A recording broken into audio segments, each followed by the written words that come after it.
Joe Biden reverses himself on public funding for abortion. President Trump reaches the verge of a major win on immigration. And we check the mailbag. I'm Ben Shapiro. This is The Ben Shapiro Show.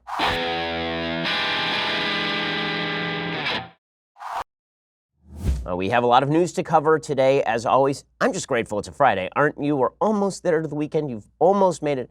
We'll get into all of the news. But first, let me just tell you, the best suit that I own is Indochino. The reason, it is customized to me. Unlike buying a suit off of the rack, Indochino makes made-to-measure menswear. I mean, this is awesome stuff. They make suits and shirts to your exact measurements for an unparalleled fit and comfort. If you're in the middle of planning a wedding, they got tons of options for people looking to outfit the wedding party.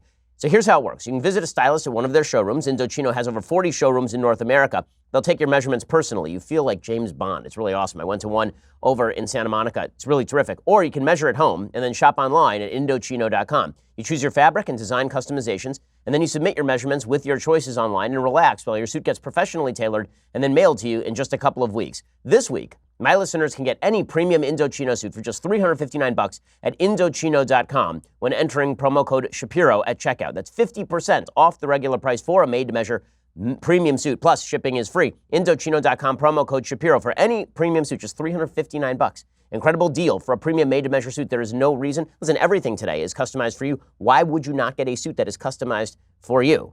I mean, this is literally how suits were designed to be made. So go check out Indochino.com. Promo code Shapiro for any premium suit, just $359. Best suit I own, best suit you will own as well, Indochino.com. All right, so the big news of the day is that the first cracks are appearing in Joe Biden's facade. So Joe Biden obviously continues to lead in the polls. According to the Real Clear Politics poll average, he is well ahead of the rest of the field at this point nationally. But he has been dropping. He was up near 40% in the Real Clear Politics poll average just a couple of weeks ago. He is down to 34% in the Real Clear Politics poll average right now. He leads Bernie Sanders in Iowa by just 4%. He's up on Bernie Sanders by about 13 points in New Hampshire, but there are no real late-breaking polls there, so my guess is that the lead is smaller than that. And the reason that he is beginning to recede, he's beginning to regress back to the mean, is because Joe Biden is not a good candidate. The problem for Joe Biden is this. His pitch is basically, you know me.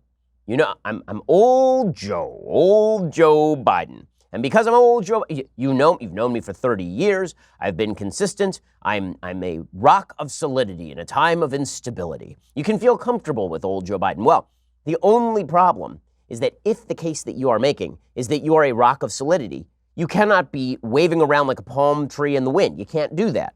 If the idea is that Donald Trump is too volatile and that you are, again, going to be that safe harbor for Americans who just want something steady in a time of trouble. You're going to be that ship that doesn't move with the waves. You're just going to plow right on ahead through those eddies.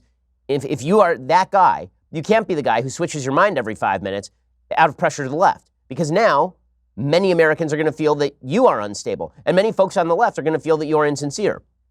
See, what people are looking for in a candidate is a level of authenticity. This is why Donald Trump was the nominee and why he's the president. Because when it came right down to it, he has a level of authenticity that is I think is rare in politics, and people see that. It was interesting. I was listening to another podcast by a guy named Larry Wilmore, who's a comedian, and a comedian of the political left, and he made a distinction that I thought was actually quite a good distinction. The distinction was, he was talking about politics, and he said there are three types of people in politics. There are the truth tellers, people who say things that you don't want to hear but are true. And then there are people who are honest, and then there are people who just spout bullcrap. Bullcrap are people who just say what they think you want to hear. Kirsten Gillibrand, perfect example of the bullcrap candidate. Right? The candidate who just wants to say whatever it is that you want her to say. And then there's the honest candidate. The honest candidate isn't necessarily honest about the situation, but is honest to their feelings. So they are saying what is in their heart. And this is very attractive to Americans because usually these are the only two choices available. And sometimes honesty beats the third choice, truth-telling, because if truth-telling amounts to, I'm going to tell you something you don't want to hear, people don't want to hear that stuff. And they also don't want to hear BS. They don't want to feel like they're being pandered to. So what they're looking for is somebody who mostly tells them the things that they kind of like, but somebody who says what is in their heart, because now we can get a glimpse at the real you, right? That is Donald Trump's appeal. Well, Joe Biden is a master BSer, as Larry Wilmore says, and he's exactly right about this. Joe Biden is a BS artist. And the problem is, you cannot beat honesty with a BS artist. You can only beat honesty with somebody else who is perceived as honest. And this is the case that the radical left is making. They're saying, listen, Of all of our candidates, the guy who is the most honest is Bernie Sanders. Now, the left is having to determine whether Elizabeth Warren is honest or whether she is a BSer to them, whether she's just telling the radical left, what they want to hear.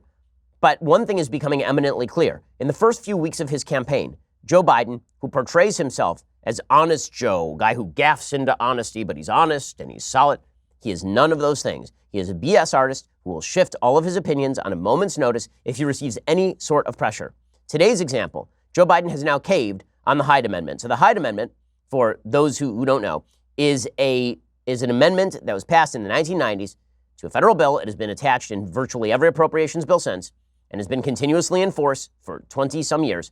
The Hyde Amendment says there will be no federal funding for abortion. So if federal funds are available for a clinic, the clinic has to make sure that it is not using those federal funds for abortion. So Planned Parenthood gets funding from the federal government, but they have to pledge that that money is not going to be used for abortion. Now, the reason that this isn't helpful when it comes to Planned Parenthood is because Planned Parenthood is an abortion clinic. So that means that all the money is fungible. Any cost that they defray from federal funding in one area, they can then use money from another source and then put it into sponsoring abortion. With that said, the Hyde Amendment is obviously a very good part of law. And the reason it's a good part of law is because you should not be paying for somebody else's abortion, obviously. You know who used to agree with this was Joe Biden. So here is a brief history of Joe Biden on this issue. I'm going to tell you the history, and then we'll play some audio of Joe Biden backing up the case. David Harsanyi of The Federalist puts this out there. In 1976, Biden voted for the Hyde Amendment, a law banning federal funds to pay for abortion. In 1981, the Biden Amendment to the Foreign Assistance Act banned any American aid from being used in research related to abortions. In 1984, Biden supported the Mexico City policy, which bans federal funding for private organizations that provide abortion, advocate to decriminalize abortion, or expand abortion services. In 1993, Biden voted to save the Hyde Amendment. In 1995 and 1997, Biden voted for partial birth abortion bans that would be vetoed by Bill Clinton. On June 5th, 2019, Joe Biden continued his 40-plus year support for the Hyde Amendment. In fact, I have right before me a New York Times piece that we talked about just 2 days ago. 2 days ago. The title of it was Biden Still Backs Hyde Amendment, which bans federal funds for abortions. And that piece discussed an exchange that Joe Biden had regarding the Hyde Amendment. He was asked by the ACLU whether he still supported the Hyde Amendment. And he said, no, I no longer support the Hyde Amendment. And then he reversed himself again. So back in 2007, here was Joe Biden talking about public funding for abortion on Meet the Press. Are you still opposed to public funding for abortion? I still am opposed to public funding to abortion, and the reason I am is, again, it goes to the question of whether or not you are going to impose a view to support something that is not a guaranteed right, but an affirmative action to promote. Okay, so that was Joe Biden's perspective, and that remained his perspective from 1976 all the way to 2019. Then about a month ago, he was asked this question by a member of the ACLU on the Hyde Amendment. And here's what he had to say. This is May 4th, 2019 in Columbia, South Carolina.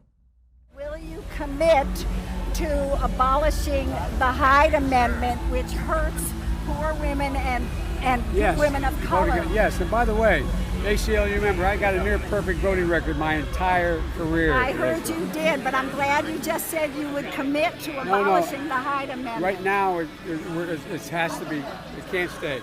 It can't stay. And that's what he said. And then, about 3 weeks later, he was asked about it again. It started to become an issue. And he said, no, I still am in favor of the Hyde Amendment. The Hyde Amendment is still a very good thing.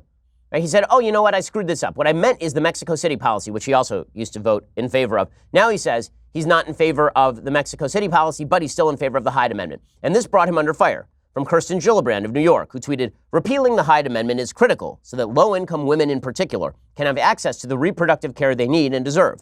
Reproductive rights are human rights, period. They should be non-negotiable for all Democrats. Senator Bernie Sanders of Vermont said, there's no middle ground on women's rights. Abortion is a constitutional right. Under my Medicare for All plan, we will repeal the Hyde Amendment. Senator Elizabeth Warren said, this isn't about politics. This is about what's right. She said, hair a-moving. The Hyde Amendment should not be American law.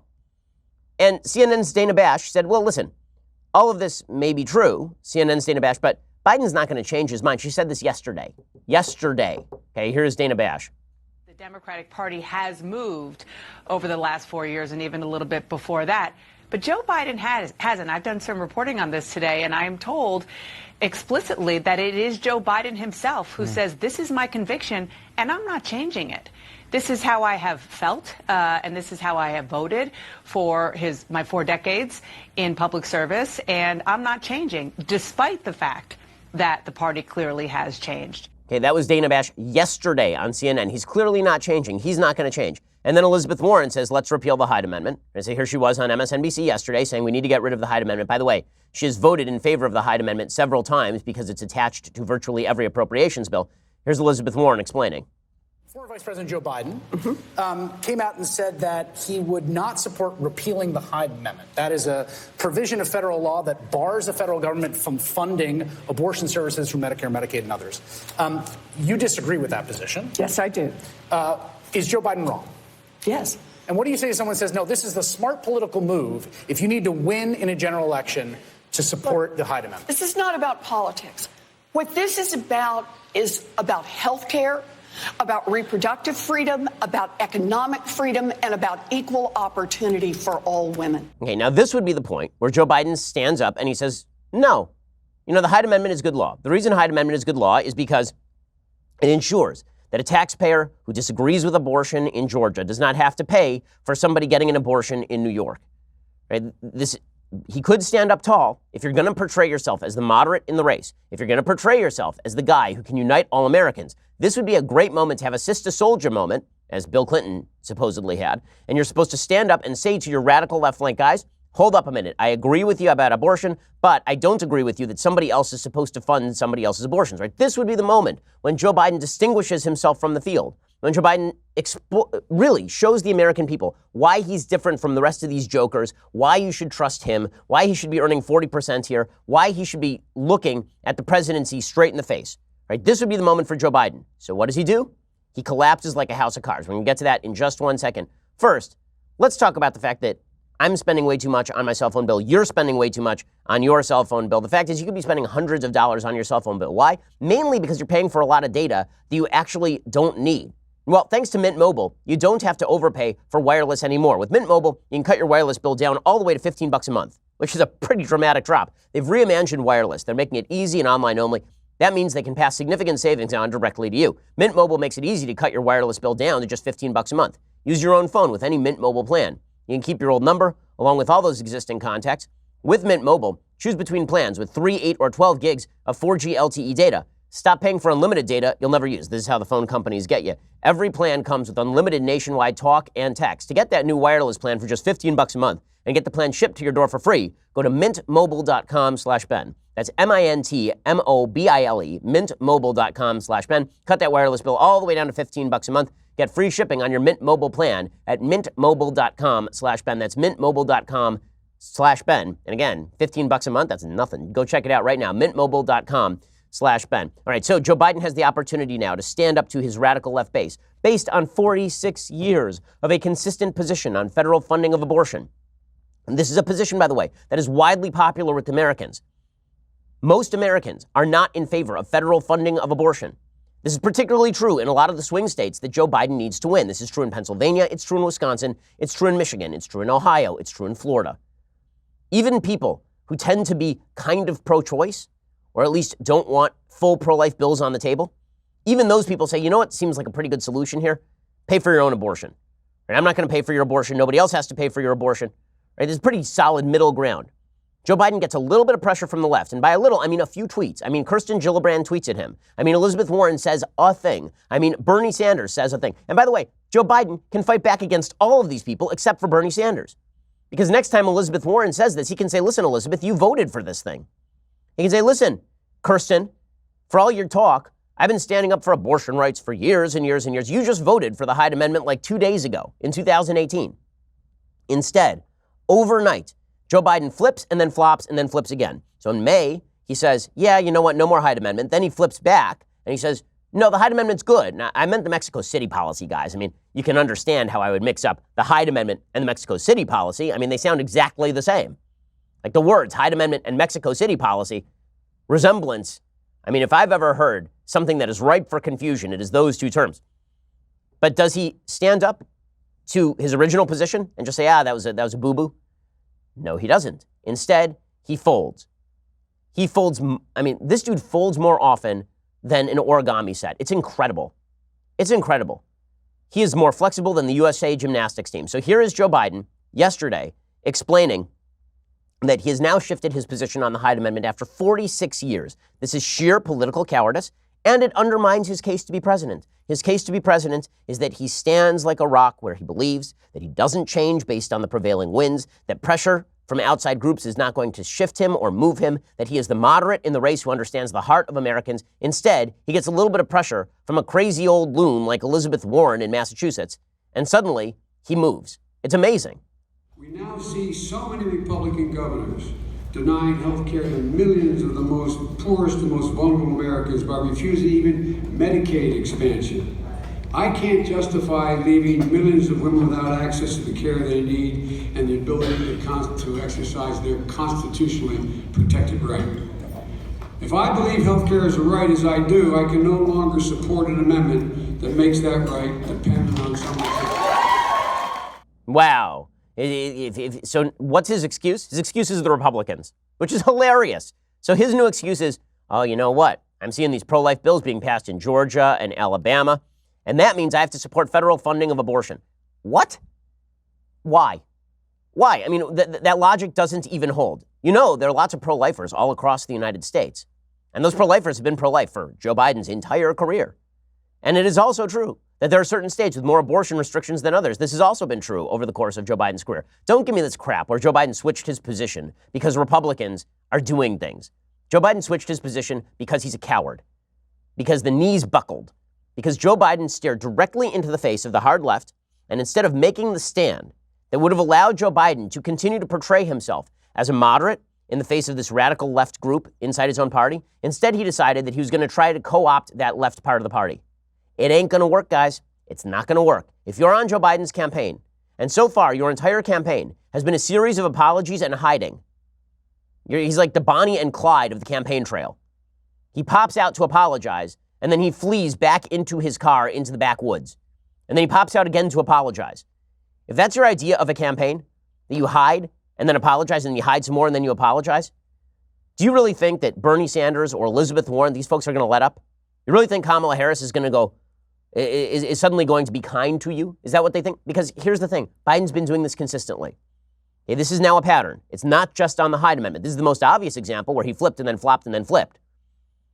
Dude was basically like a dolphin out of water, flipping and a flopping all around. But this is not the first time that Joe Biden has done this in this campaign. Back in January, Joe Biden, trying to shore up his black support, he said in remarks at a Martin Luther King Jr. breakfast that he had made mistakes when it came to criminal justice issues. He says, you know, I've been in this fight a long time. It goes not just to voting rights, it goes to the criminal justice system. I haven't always been right. I know we haven't always gotten things right, but I've always tried. He's still coming out now and quasi-defending the 1994 crime bill, which, by the way, was a good bill. Crime rates in the United States were skyrocketing. The 1994 crime bill went into effect with mandatory minimums and more policing resources available, and the crime rates began to drop, and they have continued to drop to today. It's one of the great reversals of crime in the history of the United States. Joe Biden is running away from his own record on that. Now, Joe Biden is doing exactly what he's done on the Hyde Amendment, which is he's still maintaining today that the 1994 crime bill was necessary and good, and he's sort of defending it. Within 2 months, he will deny that he had anything to do with it.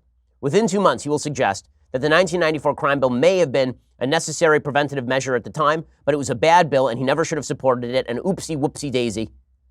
That's where this is going. How do we know that? Because he'll do this on even the simplest things, even the simplest, stupidest things. He will reverse himself like a damned coward. What kind of simple, stupid things? How about calling Mike Pence a nice guy? This is ridiculous. Now, I've spoken with a bevy of Republicans who know Joe Biden. The vast majority of them say that Joe Biden is a nice guy. They say that he is a decent guy. They disagree with him on politics. We had Senator Ted Cruz in here on Daily Wire backstage, and Senator Cruz talked about Joe Biden. He said he's a very nice guy. Everybody gets along with Joe Biden, right? Everybody does. So no one on the right side of the aisle really has a problem saying that Joe Biden is a decent guy. Well, Joe Biden called Mike Pence a decent guy. This is something you are no longer allowed to do. If you're a member of the hard left or you kowtow to the hard left, if you call somebody on the right a decent person, you are now to be excoriated. You're to be cast out of the tent. So Joe Biden, earlier last year, he called Mike Pence a decent guy, and he got ripped for it. Here's what it sounded like when he was actually being a decent human by calling Mike Pence, a person with whom he disagrees, a decent fellow. It was followed on by a guy who's a decent guy, our vice president, who stood before this group of allies and leaders and said, "I'm here on behalf of President Trump." And there was dead silence. Dead silence. So even in the midst of ripping Pence, he says that Pence is a decent guy. Cynthia Nixon, a failed gubernatorial candidate in New York who's a radical, she tweeted out, "Joe Biden, you've called America's most anti-LGBT elected leader a decent guy. Please consider how this falls on the ears of our community." And then she tweeted Joe Biden's wife and said, "Come get your husband." And Joe Biden then kowtowed, just like he did with regard to the Hyde Amendment, a little bit of pressure from Cynthia Nixon, and boom, he falls down. Instead of him just saying, "Listen, Mike Pence is a decent guy. We disagree on politics," which would be the normal, right thing to say. Instead, he caved immediately. He tweeted out, "You're right, Cynthia. I was making a point in a foreign policy context that under normal circumstances, a vice president wouldn't be given a silent reaction on the world stage. But there is nothing decent about being anti-LGBTQ rights, and that includes the vice president." So he goes from Mike Pence is a decent guy to Mike Pence is an indecent guy based on a Cynthia Nixon tweet. This is your idol of stability, Democrats. This is the person that you're going to put up as a solid counter to the chaos of President Trump, a guy who switches his positions every 5 seconds, depending on the amount of pressure that he receives. Americans are going to perceive this. This Hyde Amendment thing is not just about the Hyde Amendment. This Hyde Amendment thing is about something much more. I'll talk about it in just a second. First, let me tell you, I talk a lot about my sleep quality. I have a really tough time sleeping. I am not a good sleeper. Every night when I try to fall asleep, it's very difficult for me. Until I tried the Calming Comfort blanket by Sharper Image. It is awesome. It's a luxurious weighted blanket that helps you relax so you can fall asleep and stay asleep naturally. Now, I know that it sounds kind of weird to have a weighted blanket. Like, what's that for? Well, what it does is actually calms your body. It's super cool. Calming Comfort is designed with high-density comfort fill to provide exactly the right amount of weight to help relax your body. It mimics the soothing feeling of being hugged for less stress and a restful night's sleep. Calming Comfort applies an even amount of pressure over your body to help the production of serotonin and melatonin, simulating deep touch pressure stimulation. Calming Comfort is 100% machine washable and dryer safe. And the Calming Comfort weighted blanket comes with a 90-day anxiety-free, stress-free, best night's sleep of your life guarantee from Sharper Image. So you really have nothing to lose. It's so good that I got one and then I got another one for my wife. Right now, just for our listeners, you can go to calmingcomfortblanket.com. Use promo code Ben at checkout to receive 15% off the displayed price. Again, that is calmingcomfortblanket.com. Promo code Ben, because you can't put a price on a great night's sleep. Go online now, calmingcomfortblanket.com. Use promo code Ben for your special discount today. So, as I say, what this says about Joe Biden goes far beyond the Hyde Amendment. It goes to the core of his candidacy. He says he is the most electable guy. The reason he is supposedly electable is, again, because he is Captain Stability. He's not a kook like Bernie Sanders. He's not wild-eyed like Elizabeth Warren. He's not an unknown like Kamala Harris. And he's certainly not chaotic like that terrible President Trump. He's old, slow Joe. But when he looks doddering, when he looks as though he can be pushed around by anybody on his side of the aisle, how do you think he's going to face up against President Trump in a general-elect matchup? It's pretty impressive to see a man destroy his entire case for qualification on the basis of having to please the radical left. If there's any question who's in control of the Democratic Party, Joe Biden just answered it. Joe Biden and the so-called moderates, they ain't in control of this Democratic Party anymore. All of that is over. The people who are in control of the Democratic Party are indeed radical, and they are only going to get more radical. I'm talking about folks like Cory Booker. So Cory Booker is not in control of the Democratic Party, nor is he going to win the Democratic nomination. But Cory Booker is basically souped up Kirsten Gillibrand. Wherever he thinks the money is, that is where he will go. And so Cory Booker, who used to be perceived, again, as a moderate who could reach across the aisle. And again, I know senators who deal with Cory Booker. They say he's a very friendly guy, say he's a nice guy. But Cory Booker moves with the wind. There is no I am Spartacus moment for Spartacus over here. There is none. Okay, because Spartacus is about standing up in the face of pressure. Cory Booker has never done that his entire career. Here was Cory Booker pandering on the basis of the Hyde Amendment and suggesting that you're racist if you don't support the Hyde Amendment. It was this kind of rhetoric that drove Joe Biden to disown his own position. This assault on women's reproductive rights is an assault on women, but it's a particularly assault on African American women. And the Hyde Amendment to deny people through Medicaid and Medicare abortion rights, that is an assault on African American women too. God, he is so terrible. I mean, just as a candidate, he's so terrible. I mean, he is the Spinal Tap speaker. It's always up to 11, man. You could have just made 10 higher. Nope, you got to go to 11. That's Cory Booker all over.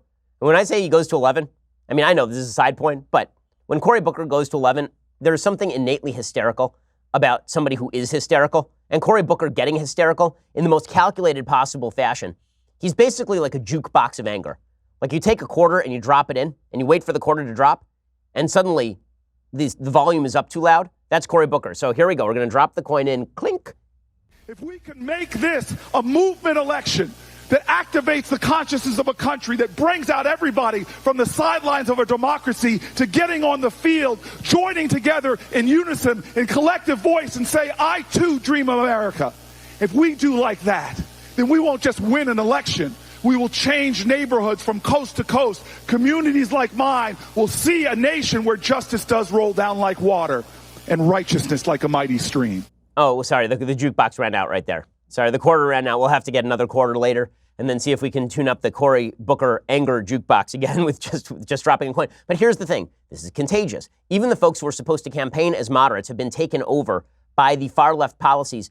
You know, Pete Buttigieg, when he first announced, I said he was one of the more attractive Democratic candidates because he seemed like a person who actually wanted to get along and have conversations. And then, of course, he has run directly to the left. I mean, it's incredible. All Democrats have to do to win in 2020, I don't mean to give them advice because I don't want them to win, but all Democrats have to do in 2020 is run directly at the finish line. The finish line is right here. All they have to do is run directly at the finish line. And it's like they let the horse out of the gate at the Belmont, and the horse runs directly into the center lane. I mean, he just runs directly into the rail. That's what's happening right here. Okay, they're in a swim meet. All they have to do is swim straight. And instead, they're like, oh, look, the lane line. I'm going to run right at that. So they let Pete Buttigieg out of the gate, and he's like, I got my eye on the prize. There's the finish line right there. Just going to run right for that finish line.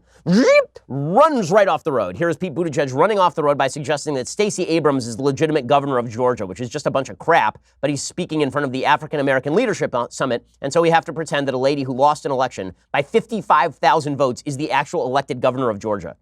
Stacey Abrams ought to be the governor of Georgia. When racially motivated voter suppression is permitted, when districts are drawn so that politicians get to choose their vote instead of their voters instead of the other way around, when money is allowed to outvote people in this country, we cannot truly say that we live in a democracy. And it is time for us to stand up for democracy, not just because our party tends to do better when more people are allowed to vote, but because every American will be better off when our democracy lives up a little more to its ideals. Okay, this is the supposed moderate in the party pretending that voter suppression prevented Stacey Abrams from winning the governorship, which is just a bunch of hooey. Joe Biden could have distinguished himself. He could have distinguished himself in this field. He chose not to distinguish himself in the field. He figures with a high level of name recognition that he can run directly back to the pack. It's unreal. It's unreal. All he had to do was not be this, and he can't stop himself. And here's the thing. He's not really this, and people are going to detect that. Going back to that tripartite distinction, that BS, honesty, truth-teller distinction, ain't nobody in the Democratic Party doing serious truth-telling. A lot of folks in the Democratic Party doing BSing. There are a couple of people who are honest, and if I have to pit the honesty of, or purported honesty of Elizabeth Warren on leftist principles or Bernie Sanders on leftist principles against Joe Biden, who now appears to be a BSer, it feels to me like Joe Biden is set for a fall. I think there's a reason he is receding back to the field. And there ain't no second win for Joe Biden. Dude's got a front run all the way. If he ever drops back into the field, he is toast. If he ever drops back into the pack, he is finished. And we are beginning to see this happen in a lot of these polls. His lead in a lot of these polls is dropping precipitously. Again, that Real Clear Politics poll average has him dropping. It has him dropping. He was at, in the latest Economist poll from that came out on June 4th, has him all the way down to 27%. He's not going to win this thing at 27%. It ain't going to happen. So, in a second, we're going to get to a victory, a maybe victory for President Trump on tariffs. Maybe I will have to admit that I was wrong. Something I don't really enjoy doing, but will do if I am. So we'll get to that in just 1 second. First, you know what you need this Father's Day? More meat. You know what your dad needs? He needs more meat, and he needs great meat. And that's where Omaha Steaks comes in. So I have a lot of friends who eat Omaha Steaks, and they just rave about the quality. And right now, we have an unbelievable deal. If you go to omahasteaks.com and you enter promo code Shapiro in the search bar, you get 74% off the Father's Day Steak Fix gift package. That's a $235 value, now for only $59.99. Order now, and here's what you get. You ready for this? For under $60. Order now, and here's what you get. 2 filet mignons, 2 top sirloins, 2 pork chops, 4 Omaha Steaks burgers, 4 gourmet jumbo franks, 4 chicken fried steaks, and all beef meatballs, 4 chicken breasts, 4 caramel apple tartlets, a packet of Omaha Steaks signature seasoning, and 4 extra Omaha Steaks burgers for free. All for under $60. Give that amazing package as a gift for dad, or just stock up for incredible summer grilling, because summer is coming. I'm excited about it. All at 74% off. Again, order right now. You can get that exclusive Omaha Steaks Father's Day Steak Fix package, valued at $235 for just $59.99. Go to omahasteaks.com, type promo code Shapiro into the search bar. That offer does end soon, so go check them out. omahasteaks.com, type promo code Shapiro in the search bar, and get the Father's Day Steak Fix package today. Okay, in just a second, we are going to get to a possible victory for President Trump over Mexico. You know, it's a strategy that I doubted, but if it works out, then big win for President Trump. We'll get to that in just a second. First, so I talked to you a lot about subscribing. I talked to you a lot about subscribing here on the Daily Wire. Like every day I mention it.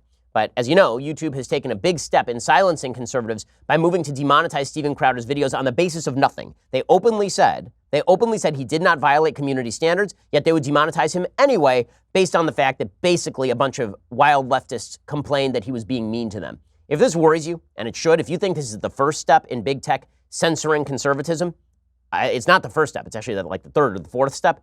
It's time to make your voice heard. If you want to do that, head over to dailywire.com/YouTube. Add your name to the list of folks standing up to the bullies at YouTube, speaking out for free speech. This actually is pretty important. Again, that's dailywire.com/YouTube, and go join the fight. Also, you know how you can help us?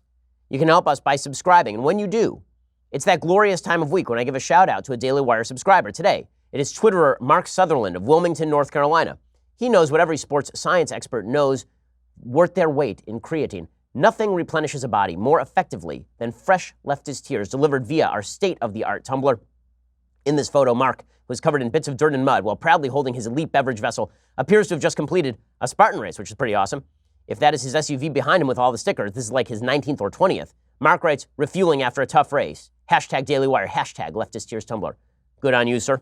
An elite athlete deserves an elite beverage vessel. We very much appreciate your support. If you want a chance of being featured on the show, become a Daily Wire annual subscriber. If you're not already one, post a photo of your Tumbler on Twitter or Instagram. You can even be in the photo if you would like. To become a subscriber, head on over to dailywire.com, click on the subscribe button at the top of the page. Now, as I've been saying for weeks at this point, before the Crowder thing even happened, if you want to ensure that you can still get the material that you want, that you can still hear this show, that the left's attempted boycott tactics do not succeed, that the left's attempts to deplatform people on the right do not succeed, they can still have alternative methods of receiving information, you do need to subscribe. We really not only appreciate it, but it's vital. We need you to be part of the team. Go over to dailywire.com right now and subscribe. $9.99 a month gets you all the goodies. $99 a year gets you all the goodies, plus Leftist Tears Hot or Cold Tumbler that you just saw in that picture. It is indeed fantastic. As I pointed out yesterday, the reason that we labeled it leftist tears, not liberal tears, is because liberals are people I disagree with politically. Leftists are people who want to silence you, and their tears are in fact delicious. You know how to produce more of those tears? Go subscribe over at dailywire.com right now. And we have all sorts of great stuff for you when you subscribe. The Sunday special comes to you on Saturday. You get all the material behind the paywall. This week's Sunday special is with Senator Ted Cruz. We have great Sunday specials coming up in the next few weeks. I can't wait to share them with you. They really are spectacular. Go over and subscribe right now. We are the largest, fastest growing conservative podcast and radio show in the nation.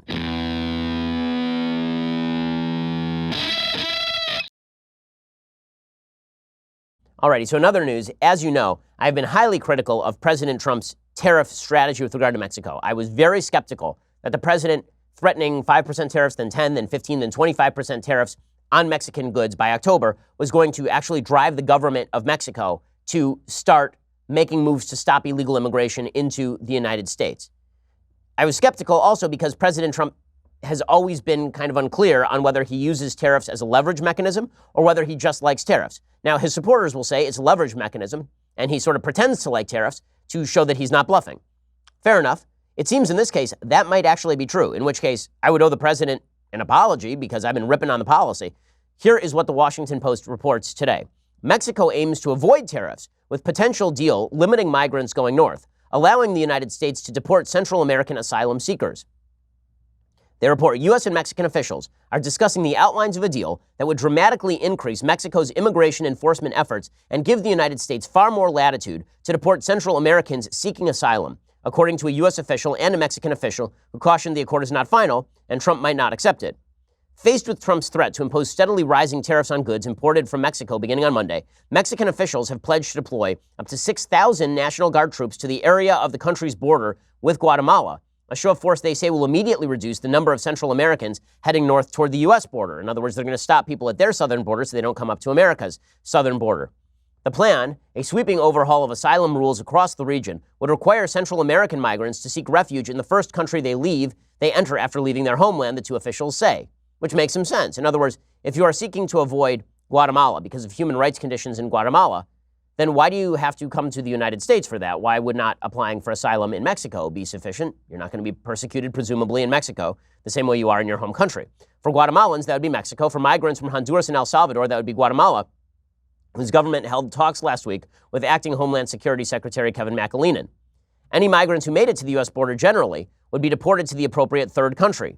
Any migrants who express a fear of death or torture in their home country would be subjected to a tougher screening standard by U.S. asylum officers, more likely to result in rejection, because one of the things that's been happening is hundreds of thousands of people appeal for asylum on America's southern border, and then we have to take them in by U.S. law, and then we just sort of release them and they never show up again. Or they show up at their first check-in, and then they just stick around and get a provisional green card. Mexico has repeatedly said it would not accept what is known as a safe third country agreement with the United States, requiring it to take in all U.S.-bound asylum seekers. The U.S. has such a pact with Canada. It requires asylum seekers to apply for refuge in whichever country they first arrive, since both countries are considered safe. On Thursday, the Mexican official said the Mexican government indicated it's willing to make asylum changes for the sake of a coordinated regional approach to stem the flow of Central American migrants now flooding into the United States. But Mexican negotiators also made it clear they will withdraw the offer if Trump makes good on his threat to impose tariffs, telling their U.S. counterparts the economic damage would undermine Mexico's ability to pay for the tougher immigration enforcement. Well, here's what it sounds like. It sounds like President Trump threatening the tariff got results in like 2 weeks, which is an incredible win for President Trump if all of this is verifiable. So this could be a huge win for President Trump. And if he was able to leverage the Mexican government into a third-party agreement, that is pretty astonishing. A safe third country agreement, that's a pretty astonishing result for basically a Twitter threat. Under existing trade rules, of course, the vast majority of U.S.-Mexico trade is duty-free. A sudden shift to tariffs on all Mexican products would overwhelm the companies that move imports through U.S. customs checks. Now, again, this is a heavy bet by President Trump. And the fact is that President Trump should take the win. Trump officials have told Mexico that their prior pledges are not enough, making it clear that the White House will be only satisfied with a return to the numbers tallied in the months after Trump was inaugurated, when arrests fell below 20,000, the lowest level in half a century. Trump said he had still not made up his mind. He said something pretty dramatic could happen. He said, we've told Mexico the tariffs go on, and I mean it too. Trump also dismissed Republican senators' threat to block his tariff plan, saying they have no idea what they're talking about when it comes to tariffs. This is the part where I'm always a little disquieted because Trump appears to actually like tariffs. He's been pretty consistent about it since the 1980s. But again, if these are used as leverage, then, and he successfully does that, then it's a gambit. It's a big bet that pays off for the president, and he gets the credit. He definitely gets the credit. So on that one, results are results. And if the president gets results, good for him. Good for him. He's going to need results on this one because if he doesn't get, when I say it's a big bet, what I mean is that the economy seems to be slowing. So if he doesn't get the results that he is seeking and the tariffs do go into place, then it's going to get dicey for him. Job growth numbers sputtered in May, but people think that the Fed is going to loosen the monetary supply. According to the Washington Post, hiring cooled in May, the Labor Department reported on Friday, as firms appeared more hesitant to bring on new employees amid the uncertainty and concern over President Trump escalating the trade war with China. The U.S. economy added some 75,000 jobs in May, a significant pullback from 224,000 jobs added in April. That is likely to heighten fears that the trade war is taking a greater toll. The unemployment rate remains at a 5-decade low of 3.6%. There's anemic job growth in manufacturing and construction, a lot of folks are worried about the tariff. So as I say, this is a high-risk, high-reward play for the president. If the tariffs don't go into effect and we get some actual results on illegal immigration, huge win for President Trump. Alrighty, it's time for some mailbag. So it's a Friday. We got to answer some questions. Let's do it. Benjamin says, longtime listener, I just subscribed for the first time because it seems more important than ever to financially support shows and websites like the Daily Wire to fight back the heckler's veto. Well, I appreciate it. Thank you for subscribing. As I've been saying to everyone, you need to subscribe to your favorite shows right now because the left is intent on making them unavailable or destroying their profit motive by going after advertisers and secondary boycotts. This is the evil of Media Matters. It's really gross. Benjamin says, my wife and I are expecting our first child this month after years of trying. We feel overwhelmingly blessed and want to re-enter the faith community as a result of what we believe was an actual gift from God. I was raised in a mixed religious household. My wife was raised Catholic. What are your thoughts on conversion to create a cohesive family unit in which to raise our first child? Well, I do agree that both parents should share a faith. This is why I'm not in favor of mixed marriages, generally speaking, across religious lines when both parties are interested in raising kids religious. You have to share values with your spouse, and very often those values are religious values. So if you are Jewish, I think that you should marry Jewish. If you are Catholic, I think you should marry Catholic. If you are Protestant, I think you should marry Protestant. If you are Muslim, I think you should marry Muslim. I think it's just generally a better rule. Just as if you hold certain values on specific social issues, you should marry people who agree with you because you want to raise your kids in a certain way. So if you are able to do that, I think that it's a very good thing. As a general rule, again, parents should share religious values. Dana says, hi, Ben. I'm a huge fan and a new subscriber. My daughter is in 6th grade public school in New Jersey. She just received an assignment from her honor science teacher stating she has to write a letter to the president regarding climate change, urging the president to sign the Green New Deal, which is just insane. I raised my daughter with conservative values. She knows the Green New Deal is socialist drivel. I told her to do the assignment, but to instead write in the letter real solutions to climate change that don't involve banning planes, cows, cars, cow farts, etc. She's a straight-A student and fears she may get a bad grade on the assignment. I told her I don't care if she is graded poorly on the assignment because I don't think she should be told what to write. That's indoctrination, I believe. Am I doing the right thing? What are your thoughts? Thank you for all you do. Keep fighting the good fight. Well, I think that, again, in 6th grade, the answer is yes. In junior year of college, the answer is probably no. So I differ from my friend Dennis Prager on this. Prager says that always you should write what you believe on all of your tests and all the rest of this sort of stuff. In 6th grade, your grades really don't matter. In fact, funny story about this. I have a younger sister who is now, she's an opera singer, and she is highly educated, went to USC, and then went to Manhattan School of Opera. And back when she was a little kid, she came home from school one day, and she was really upset about her homework. She'd really stressed herself out. She's a very meticulous person, even when she was a little kid. And she went to my dad. She's very stressed out about her homework. And my dad said, don't worry about the homework. It's fine. Grades don't matter. We'll get through it. They don't matter until you're in high school. So she goes back to school, and the next day, her teacher hands her her homework assignment. And she says to the teacher, I don't want it. I'm not taking it. And the teacher says, well, you have to take it. And she says, well, I'm not going to take it. I don't want it. And teacher sends her to the principal. And the principal says, well, why won't you take the homework assignment? And she says, I don't want to take the homework assignment. And teacher says, well, if you do that, you're not going to get a good grade. And she says, my grades don't matter until I get to high school. And accurate, she didn't end up taking the homework assignment from what I understand. So, the idea that your kid is going to get a bad grade in 6th grade, it's going to affect life, I don't think that's right. Once you get to college, the question is, what is your end goal? And if your end goal, I've said this to many college students, if your end goal is to get through college with the degree and not be stifled by the left, then sometimes you have to play their game. Now, you have to determine sort of risks and rewards in particular circumstances. In this circumstance, I think that writing a letter about the value of nuclear power would probably be a worthwhile thing. Russell says, hey, Ben, I'm a huge fan. I enjoy every minute of the show. Wow, every minute. I don't even enjoy every minute of the show. I would like to know your opinion on the matter of states trying to eliminate the Electoral College. Is there anything that can be done legally to stop this? Right, so there's some states that have tried to pass bills that basically say that they will cast all of their electoral votes in favor of the popular vote winner. So I know Nevada tried this. There is nothing unconstitutional about this. States get to determine how exactly the electors are delegated. It's a stupid idea. It's a really stupid idea. And again, it's a stupid idea because the Electoral College is one of the things that militates in favor of the country staying together. Yes, certain areas of the country are going to get slightly disproportionate weight in the Electoral College over the popular vote. But it does answer the question as to why Wyoming should give a crap what California thinks if Wyoming actually matters in the national election. Chad says, one issue that Republicans seem not to take very seriously is that of climate change. Well, obviously, the Green New Deal is extremely unrealistic. What policies would you like to see the Trump administration put forward in order to better deal with carbon emissions and setting our planet up for a brighter future? Well, I think that we should be delegating studies on how to mitigate the effects of climate change, because from what I've seen, all of the attempts to curb climate change themselves have been quite foolish. We actually need to deregulate a lot of the fracking industry, for example, because fracking has been a boon to reducing carbon emissions as opposed to, for example, just oil drilling. Nuclear power would be a great solution.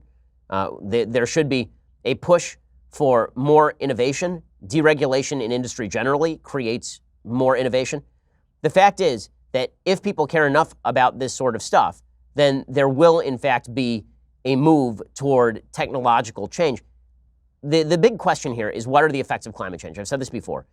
When it comes to the changing of degrees over the course of a century, what are the costs and what are the effects? William Nordhaus just won the Nobel Prize in economics. And one of the things he talks about is how much global warming can we accept before it does so much damage that it outweighs the risk of harming the economy. And he comes to the conclusion, I believe, if I'm not misstating it, that 2.5 degrees Celsius increase is about what we should accept before we even discuss harming the economy. Now, that may well be within what actually happens over the course of the next century. A lot of the climate models that have been used are wrong. There have been many climate models that have been used. I agree with the general perception that by scientists that the climate is warming over the course of the last century and that a majority of that activity is caused by human activity. But the answer to that is actually more prosperity. It's developing countries that are emitting on a global level. As I've said before, if you agree with the sort of catastrophic take from the left, then we have no choice but apparently to go to war with India and China and bomb all their coal plants, because a huge percentage of emissions are coming from those countries. The United States is actually dropping in terms of emissions on a year-to-year basis. We've reduced emissions more than any other country on planet Earth since 2015. So we're doing something right. Innovation will take care of a lot of these problems. Technological change takes care of a lot of these problems. And obviously, mitigating, building seawalls, ensuring that infrastructure is shored up. And that'll take care of the problems too. I'm not of the opinion that the so-called sort of carbon taxes that are being proposed are going to do enough to mitigate the effect, that it won't just be a giant waste of money. Diane says, hey, Ben, I'm currently in a summer class on the Old Testament. We're discussing the authorship of the Torah. What's the traditional view of Orthodox Jews on the first 5 books of the Bible? Do you think Moses was the sole author, or do you think there were multiple sources? Love the show. So the traditional Orthodox view is that Moses was the sole author. Well, Moses via God, right, is that when Moses went up on the mountain for 40 days, God dictated the Bible to him. There are questions that are raised by some of the commentaries about how much of the Torah was written to that point. In other words, after the 40 days on the mountain, a lot of stuff happens in the Torah. Was that Moses writing contemporaneously? Was that Moses prophesying that was going to happen? How about the last few verses of the Torah where Moses dies? Did Moses write that? Also, there's a sort of rich commentariat on the case. But what Orthodox Jews do not believe is the sort of Wellhausen theory that became very popular in the 19th century, that there are multiple authors and that these authors can be dated from the Pharisaic period, or they can be dated from the earlier period. And this is a compilation and a cobbling together. Orthodox Jews don't believe that. They believe that the Torah is a cohesive document, and the Talmud is based upon that basic standard. The Talmud and Talmudic logic is based upon the use of words in particular context, the idea that a single author wrote all of this, so there's an intentionality to every single word. Okay, let's see. Carlos says, hey, Ben, Vox Adpocalypse was the last straw. I'm now going to test out the Crowder mug and the Leftist Tears tumbler in person. Well, thank you.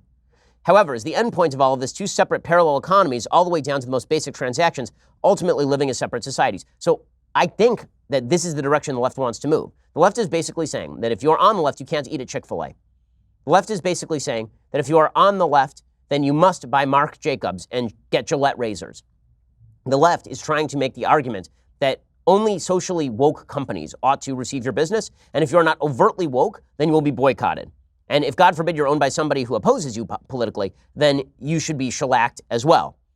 Well, that's an absurd contention. It's always been an absurd contention, but it will generate a parallel economy. If the left simply starts boycotting companies that are not openly left-wing, the right will start patronizing those companies. The right will fight back here. Right? If YouTube decides that it's going to crack down on Crowder, people will go subscribe to Crowder because they still want Crowder. If people decide to crack down on us at the big tech companies, people will subscribe to Daily Wire. And this will extend down to the lowest common denominators. One of the reasons that I've been militating very hard against the politicization of sports and culture and product lines. I know that a lot of these corporations think that by pandering, they're going to win additional converts. They think that conservatives are simply going to sit still as they pander to the hard left. And that's why you see, for example, during Pride Month, all of these major corporations start to virtue signal about gay pride. Now, why Oreo cookies has anything to do with gay pride is beyond me. They release this stuff in order to show where they stand on the issues because they understand that the left is focused on buying products that they think agree with them. Well, spoiler alert for folks on the left, if you really think that Oreo executives care deeply about Pride Month, they're just making a buck off of you, right? Capitalism always wins. But if it gets to the point where the left pushes these corporations to actively alienate conservative audiences will find other places to shop. New companies will spring up. It is just exacerbating the divisions in the country and making it so not only are there no common spaces, there are no even common product. There will be a coffee company like Black Rifle Coffee that rises up, at great coffee, better coffee than Starbucks, but rises up in response to Starbucks. That is a thing that will continue to happen. And the left will be advertising for these right-wing products every time they decide to crack down on right-wing beliefs and every time they decide to virtue signal to the hard left, which is censorious and nasty by nature. William says, hey, Ben, what do you think would have happened if the D-Day invasion had failed? There are some who speculate that the Soviets, who are already fighting against the majority of the German army, would have defeated the Germans regardless of the campaign in the West. I find this difficult to believe. Also, thank you for the amazing Sunday special with all the different World War II veterans. Well, it's always very difficult to actually, speculate about what would have happened militarily. It is certainly true that Stalin was militating extraordinarily hard for the Allies to launch the D-Day invasion, specifically because he wanted the Germans to redirect troops away from the Eastern Front. I mean, it's kind of fascinating. If you look at the map during World War II, a lot of people question, why did Hitler declare war on the United States? Worst mistake he ever made, right? Why did he declare the two worst mistakes Hitler ever made? Turning on the Soviets and then simultaneously declaring war on the United States. Huge mistake. So you bring the Soviets from basically neutrality into opposition with their enormous tens of millions of man army. And then you turn and take the most powerful industrial country on planet Earth and turn it against you. Why would they do that? Well, it's because if you look at the map, basically it goes United States, the world is a globe, obviously, but it goes United States, Germany, Russia, Japan. And so with the United States fighting Japan, there's a fair bit of historical speculation that Germany wanted the Japanese to attack the United States. Well, basically, Japan had to attack the United States. Germany was hoping that Japan was going to attack Russia from the other side. And so in order to get Japan to fight that war, the Germans basically declared war on the United States. So it looked sort of like a checkerboard. With all of that said, obviously a terrible mistake. If the United States had failed in D-Day, that wouldn't have been the only amphibious attempt, obviously. But let's say that the United States and Britain and France, that all of the Allied countries fail to make significant pushes into Western Europe via a Normandy invasion. Well, obviously, there was already a lot of fighting that was going on from the south. The United States had by the time of D-Day, the United States had already pushed the Germans into full-scale retreat, not only in Africa, but also in Italy. So it's possible that that invasion continues to succeed. But let's say that the United States has stopped cold everywhere here. Yeah, then Germany wins the war. Then Germany probably wins the war. The fact is that it was German lack of resources that led them to lose the war against the Red Army, not brilliant strategy by the Red Army. The Red Army was basically just throwing men, in many cases without guns, in the front lines. The Battle of Stalingrad featured a bunch of Russians charging the Germans with no guns, knowing they would be shot in the back by their own people if they didn't do it. The Red Army was extraordinarily brutal because Stalin was one of the worst people ever to walk planet Earth. So yeah, D-Day made a difference during the war. Of course, D-Day made a difference. By the way, it made even more of a difference in the post-war. It was funny, the Russian foreign ministry put out something saying, well, it was the Red Army that won the war. Well, if it had not been for the D-Day invasion, all of Western Europe then is probably red. Let's say that the Red Army, quote unquote, liberates France and liberates all of Germany and liberates Italy and liberates all those countries. That wouldn't have been a liberation. All of those countries then would have been under the heel of Soviet domination for the foreseeable future. The Soviet Union probably doesn't fall for another 50 to 100 years. So that made a bit of a difference. And David says, hey, Ben, love the show. What is your opinion on the national park system? Does the federal government have the power and duty to protect certain natural wonders, or is it an overreach of the government? Well, I believe that the states should actually be in the business of preserving natural wonders. I'm not sure the federal government was created to preserve those natural wonders. I'm very much in favor of minimizing the federal government. I think states are fully capable of doing a lot of that stuff. Lauren says, Dear Ben, what is your opinion on patents regarding pharmaceuticals? Do you believe they incentivize the creation of better drugs, or does the interference in the free market create an inefficiency where once companies patent the drug, they have no incentive to improve it? Thanks, Larry. Well, I mean, the fact is that certain patents don't really change in the pharmaceutical industry, right? The patent on aspirin and Advil, these things have existed, but like the formula has not changed radically. There is a serious question to be asked about how long the patent should last. So right now, the patent period for pharmaceuticals in many cases is somewhere between 5 and 10 years. That is a long time to have a quasi-monopoly on a particular type of drug. And sometimes you can see somebody comes along, they take the drug, they reverse engineer it, they release it as a generic. That's better for consumers, obviously, but you do have to have enough of a patent to incentivize the creation of the drug.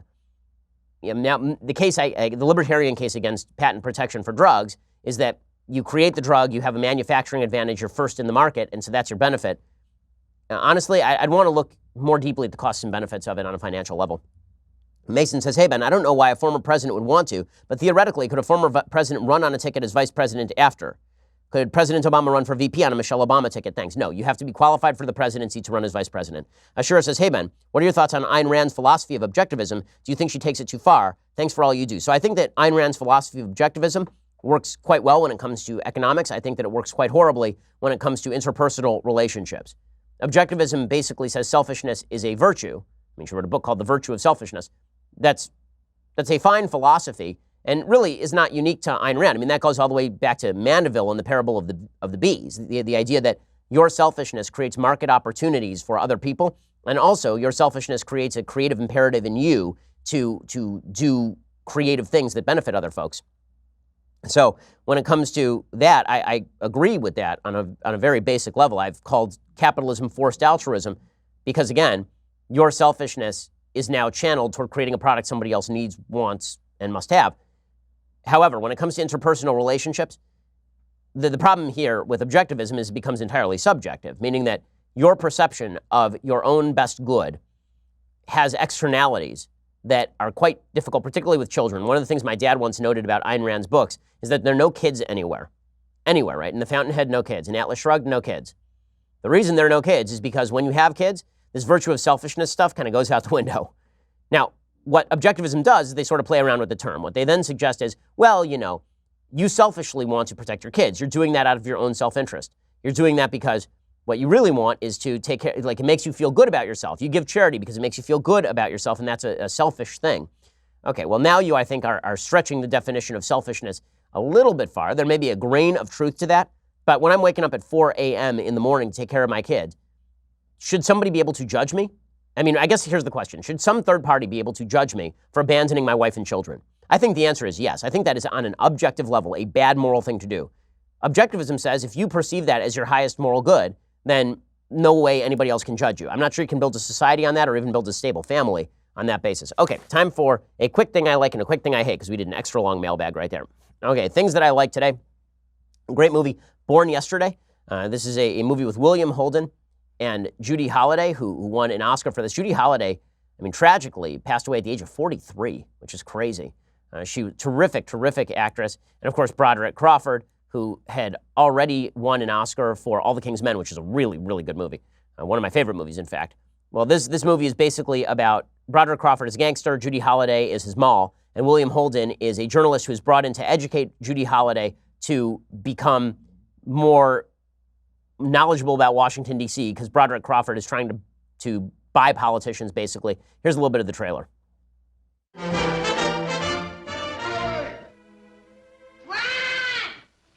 Not bad, huh? It's all right. Born Yesterday stars Judy Holliday in her history-making stage role as Billy Dawn. Blonde, beautiful, brazen, and oh, brother. Are you one of these talkers, or would you be interested in a little action? Academy Award winner Broderick Crawford as that man of distinction, Harry Brock. And William Holden as a guy with a nose for news, an ear to the ground, and an eye for a blonde. What are you doing? Well, if you don't know, I must be doing it wrong. Come a long way from the chorus. The movie is really good. One of the things that's fascinating about the movie is that when you watch the film, half of the movie is dedicated to William Holden taking Judy Holliday around and teaching her about the American way of life, basically, because she doesn't know anything. And so he takes her to the Jefferson Memorial, which must be torn down because Jefferson was evil. And then he takes her to the Library of Congress, and she sees the Constitution, the Declaration, and he teaches her about the fundamental principles of the country. It's an incredibly patriotic film, basically about how America is a wonderful place, and it's wonderful because of these founding documents. And it's a movie that could not be made today, because now it would be about how America's horrible, and he has to teach her to be woke, and America is steeped in racism and sexism and bigotry and all the rest of it. There's something nice about the fact that Americans used to believe that America was rooted in terrific fundamental principles that, thank God, have now been extended over the vast swath of Americans. That's a really great thing. And the movie's patriotism is quite obvious. And one of the best moments of the movie, not to give it away, but one of the best moments of the movie is Judy Holliday, who's, again, in a gangster's mall. She's talking about her dad, who she hasn't seen in years. And she's talking about how he would just go to work every day and get up and take care of her and her siblings, and her mom died young. And she, over the course of the movie, realizes that her dad is more of an American than this rich gangster who's trying to bribe politicians, because her dad goes to work every day and lives out the founding principles. It's really a terrific, funny, patriotic movie. Go check it out. Born Yesterday. Okay, time for a quick thing that I hate. So there is a really good thread on Twitter by a person who calls himself Woko Harambe. But the thread is actually a pretty serious thread. This person points out that the woke activists are using something called power mapping. They're using something from a site called Beautiful Trouble. And Beautiful Trouble is basically an activism site for the left. And he points out the strategy that is being used by the left to target people like Laura Ingraham, or like me, or like Steven Crowder, or like Tucker Carlson, or like anybody else on the right that you like. So here is what they do. First, they target the company with the power. So in the case of Steven Crowder, it would be YouTube. In the case of Fox, it would be their advertisers. Then they would choose a secondary target, because according to this website, again, Beautiful Trouble, they say you might not have enough power to push your primary target at first, but your actions may help you identify a secondary target that can be pressured to leverage their influence on the primary target. So what they actually do is they identify who they are targeting, and then they find a group of allies. And this is the part of the analysis that I found pretty sophisticated and I thought was quite good. They said there are 5 groups: active allies who fight with you, passive allies who agree but don't act, neutrals, passive opposition who disagree but don't act, and then active opposition that actively fight you. The goal is to shift each group over one notch, which shifts the entire spectrum. So the idea here would be to make active opposition, basically they stick around, but passive opposition becomes neutral, neutrals become passive allies, and passive allies become active allies. Shift everybody over one notch. The goal is to win by shifting the support out from under them. Determine the social blocks at play on a given issue, and then work to shift them closer to your position. So you try to move people one notch at a time. You want to force your target into a situation where they have to respond, but they have no really good options. So here's the example that this Twitterer writes, and I think this is exactly correct. I don't know who this is. I can't vouch for anything else they write, but this take is correct. They say, by attacking during Pride Week, Carlos Maza put YouTube in a decision dilemma. Whatever YouTube did wouldn't be enough for Carlos Maza. He'll just accuse YouTube of homophobia during Pride Week. The only way to avoid that PR damage is to deplatform Crowder. YouTube then looks like they were trying to strike a middle balance between the far left and Crowder by demonetizing them. But then they just say that's not enough. So all of this was planned. Now, the way all of this stops is for YouTube to basically say, listen, no, we're not going to. Like, all of this stops by just a few people saying no. And this is true for advertisers. This is true for YouTube. This is true for Facebook. This is true for Twitter. All a few people have to do is get their backs up and say, no, we're not going to do that. And you know what? We're not going to be controlled by Carlos Maza. A lot of people are allowed on our platform we disagree with, and that is just fine and dandy by us. We do not have to agree with everything they say. They can be vile. They can be terrible. They are not banned. That's all they have to say. We have a standard, and our standard is no. And then you want to fulminate? Fine, you guys go create your own woke Twitter or your own woke YouTube. But instead, by utilizing the power of public pressure, by taking journalists at the New York Times and Washington Post and shifting them from passive allies to active allies, by taking people who are sort of neutral on Twitter and then showing them a montage video of Steven Crowder being mean to Carlos Maza, shifting the neutrals into passive opposition, and then into passive alliance, rather, by taking passive opponents and shifting them to neutrality, by making those people feel uncomfortable. then you can shift the entire spectrum. I think it's a really good analysis of what you are seeing happen on a regular basis with advertisers. And all it takes is for people to say no. And it takes active opposition to push back and say, listen, there will be consequences the other way. The active opposition has to act just like the activists are acting. In other words, they have to take all of their passive allies and shift them into active allies. They have to take all of the neutrals and shift them into passive allies. And the way to do that is by pushing back on the principle and by saying, listen, there will be consequences for this game. You play this game, there will be consequences. Those consequences will involve us not subscribing to YouTube Red. Those consequences will involve us subscribing to channels that we like. Those consequences will involve us boycotting advertisers that decide to boycott our favorite shows. There will be consequences. That's the only way to fight back against this, but it is a clever strategy. It is not organic. It is entirely astroturfed. Okay, we'll be back here next week. Now, I'm warning you, Monday, I'm not going to be here because Monday is Shavuot, which is the holiday that celebrates the giving of the Torah. Pretty big thing for the Jews. This is one of these sort of forgotten holidays that Orthodox Jews know about and nobody else does. So Orthodox Jews know about Shavuot. It's one of the big three. It's Passover, Sukkot, and Shavuot. So this is one of the sort of big three holidays aside from the high holidays of Yom Kippur and Rosh Hashanah. So we won't be here Monday, but we will be back here Tuesday and the rest of the week. We'll see you and then have a wonderful weekend. I'm Ben Shapiro. This is The Ben Shapiro Show. The Ben Shapiro Show is produced by Robert Sterling. Directed by Mike Joyner. Executive producer, Jeremy Boring. Senior producer, Jonathan Hay. Our supervising producer is Mathis Glover. And our technical producer is Austin Stevens. Edited by Adam Sayevitz. Audio is mixed by Mike Coromina. Hair and makeup is by Jesua Olvera. Production assistant, Nick Sheehan. The Ben Shapiro Show is a Daily Wire production. Copyright Daily Wire 2019.